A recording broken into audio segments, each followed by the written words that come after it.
Yun know, ilang araw na rin to or ilang linggo talaga tong nawala ang kanyang pailaw.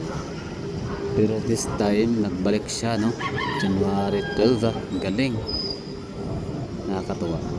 So ano yan, ibig sabihin okay na yung electric wiring dyan sa area na yan, no? Hindi na siya naka-osde sa labas. Galing. Beautiful scenery right here at Davao City sa may junction to Coastal Road or Coastal Road, Davao City Coastal Road junction to Bukana Bridge. The most or one of the most, kung hindi man siya ang the most, at least one of the most iconic river bridge in the Philippines. Galing, nakakatuwa.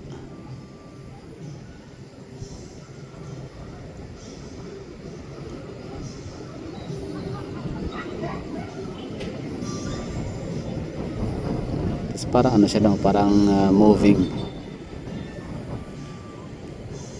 Galing. So, yan yung ano natin update dito sa Davao City Coastal Road, yung ating Bukana Bridge. So, ang ganda. And of course, sa may skyline of Davao City. So, thank you tayo 7 p.m. So, weekdays ngayon, so ibig sabihin may mga establishments and offices na bukas open, no? So, malinaw, maliwanag and light up yung ano natin city. So yan, ganda ng pailaw. Parang mas maganda siya ngayon kumpara nung dati. Kasi pati yung ilalim, pati yung platform, meron na rin siyang mga color coding. Basta colorful yung kanyang mga ilaw. So nakakatawa. So hindi lang siya basta kaya nagbibigay ng ginhawa sa mga motorista, biyahedor. Hindi lang basta na shorten yung travel time, hindi lang basta nakatipid ng oras and gasolina, hindi lang nakaiwas sa traffic, kundi nagbibigay pa ito ng karagdagang ganda sa syudad at karagdagang ganda sa tanawin.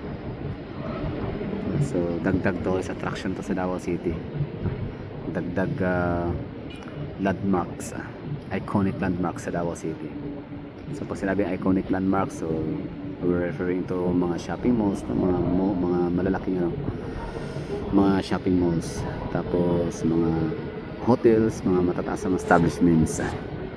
So yan po yung mga landmarks dati sa Davao City, mga simbahan of course, mga iconic and mga old churches, at of course mga eskwelahan, university. So yan yung mga landmarks sa Davao City dati.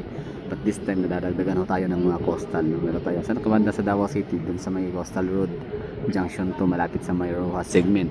Saan ka ba sa Davao City? So dun lang malapit sa may Bukana Bridge, yung pinakamagandang tulay sa buong Pilipinas na yung pinakamagandang river bridge sa buong Pilipinas. So doon lang malapit, Bukana Bridge. Iba yung mga ganon. So iconic siya kasi kinikilala siya as icon, as landmark. Pag sinabing Bukana River, pag sinabing pinakamagandang river bridge sa buong Pilipinas, so wala nang ibang nire-refer kundi etong tulay natin sa Bukana Bridge. Ang ganda, galing, nakakatuwa. So ngayon naman, yun na nga, maliban sa update ho or ito yung pinaka-latest na ganap dito sa Davao City Coastal Road junction to Bukana River Bridge na view, tanawin, update na yan. So ipapakita ko sa iyo yung itsura ng mga lugar or yung itsura ng downtown city or downtown proper ng Davao City. So hirap magkawala, hirap umalis dito sa Bukana Bridge.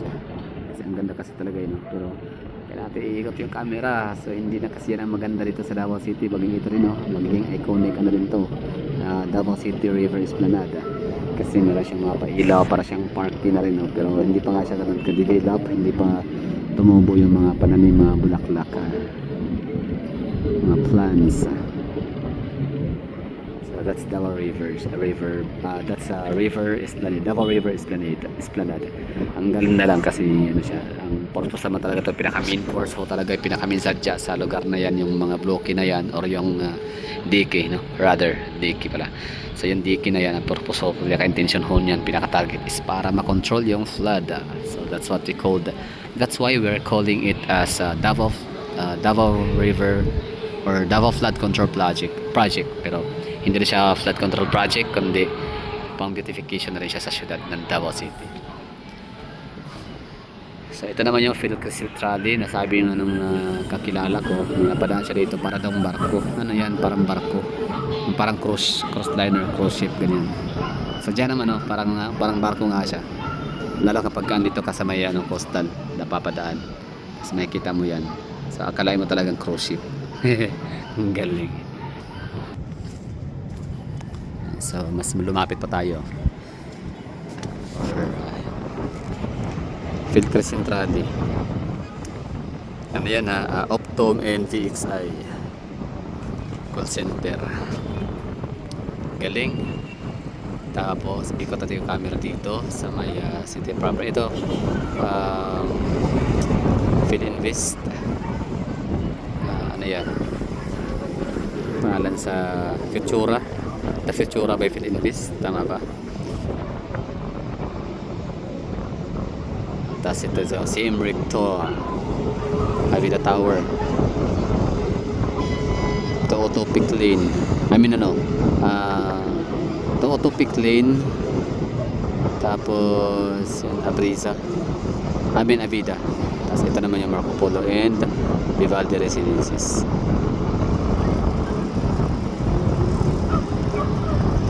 Yan lang yung ano natin dito, update Davao City skyline. Davao City, Davao River, Bocana City, Davao City Coastal Road Junction to Bocana River Bridge. One of the most beautiful and iconic river bridge sa buong Pilipinas. Isa sa dagdag sa napaka-iconic landmark dito sa Davao City, Bocana Bridge. So grabe, China Bridges and Roads Corporation. So China aid, hindi ho yan pagmamayari, hindi yan pera ng taong bayan, hindi yan pera ng Pilipinas, kundi pera yan, pondo yan galing sa China. Parang regalo, donasyon para sa mga Pilipino. Ang galing, no? Siyempre, hindi magagawa yan, hindi mangyayari magkaroon ng donation ng China kung hindi dahil sa pagiging magaling makipag-usap ni Tatay Digong. So, indeed si Tatay Digong ay napaka diplomatic. Anyway, yan na yung natin dito, ganap update sa Davao City. Bocana Bridge, Coastal Road Junction 2.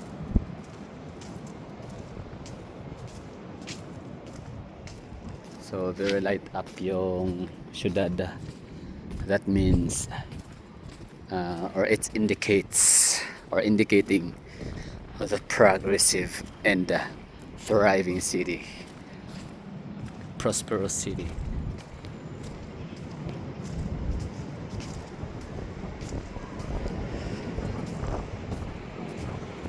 Blue Lotus Hotel, maganda rin hotel yan, overlooking, pwede silang view deck or terrace or tawag dyan, roof deck. So that would be all. Thank you for watching.